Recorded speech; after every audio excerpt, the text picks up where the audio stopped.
Pour s'imprégner de certaines infrastructures réalisées par la Société Énergie électrique du Congo, le ministre de l'Énergie et de l'Hydraulique, Émile Wosso, accompagné de la représentante du PNUD au Congo, Adama Djambari, ont visité le data center, la salle d'archivage et l'auditorium. Ces installations découlent du plan d'action de EKRC. Dans le cadre de l'amélioration de la gouvernance, il nous a été demandé de nous mettre au diapason des standards internationaux. Donc il y a quelques années, nous avons donc construit ce data center-là afin de loger toutes les données de l'entreprise et des autres entreprises chez nous. Nous avons donc construit la salle d'archivage et l'auditorium. Tout ça, c'est pour améliorer les conditions de travail et aller vers la modernité. Et ils ont pu porter leur jugement sur ce que nous avons déjà pu faire. En résumé, ils nous ont encouragés à aller toujours dans le même sens. Et de mon côté, j'ai donc demandé à nos travailleurs de s'en approprier, de savoir que nous sommes dans un monde où de temps en temps, il faut toujours se remettre en cause pour aller de l'avant. Toutes ces réalisations, financées par EKRC, s'assignent entre autres leitmotivs, booster la capacité de cette société para-étatique en charge de la gestion du réseau électrique national. Le data center actuellement a été construit depuis 2022. Décembre 2022, ce data center est opérationnel. À ce jour, il tourne 24 heures sur 24, 7 jours sur 7. Ce data center est constitué d'une salle qui est d'environ 82 mètres carrés. On y trouve un système de sécurité, notamment de vidéosurveillance. Tout autour du data center, il y a un système de caméras de surveillance. Donc toute personne, toute intrusion, toute personne malveillante qui s'approche du data center est enregistrée et suivie. L'accès du data center est réservé, protégé par une porte sécurisée. Seules les personnes habilitées à exercer des activités au sein du data center puissent avoir accès. Le data center aussi dispose d'un système électrique qui est à la fois de l'énergie, source venant de l'énergie électrique du Congo, qui est le fournisseur, bien évidemment, suppléé par un groupe électrogène, ce qui nous garantit une énergie disponible 24 heures sur 24, 7 jours sur 7.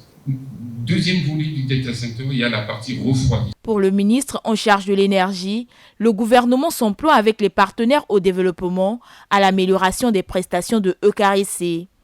Pour réparer la ligne électrique Pointe-Noire-Brazzaville, le diagnostic du réseau, des câbles de chaque pylône.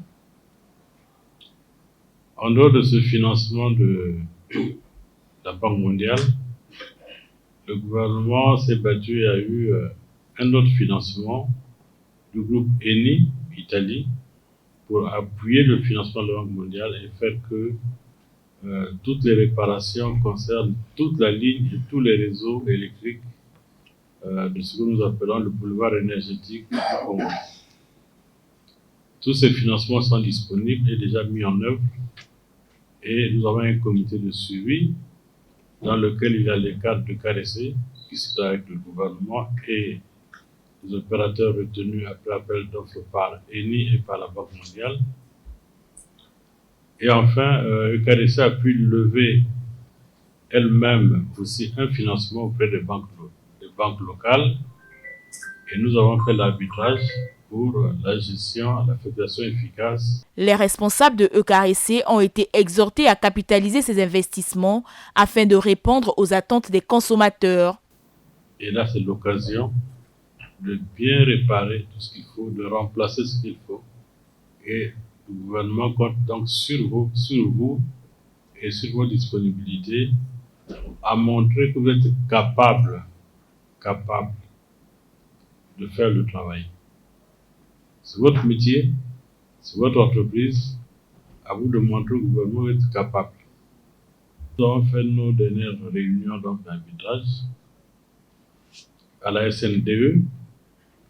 Le DG nous a informé des réalisations ici en termes de conditions de travail, notamment la construction de cet auditorium, de la salle de réunion qui est au rez-de-chaussée,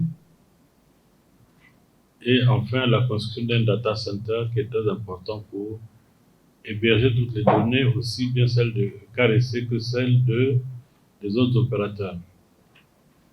Et pour tout cela, Monsieur le Directeur Général, je vous félicite d'avoir mené à bout ces projets qui commencent à donner une autre image de KRC. Il faut quitter cette image archaïque que vous tenez depuis longtemps pour vous inscrire dans la modernité. En dépit de moultes contraintes, la Société Énergie électrique du Congo s'est engagée à relever ces défis.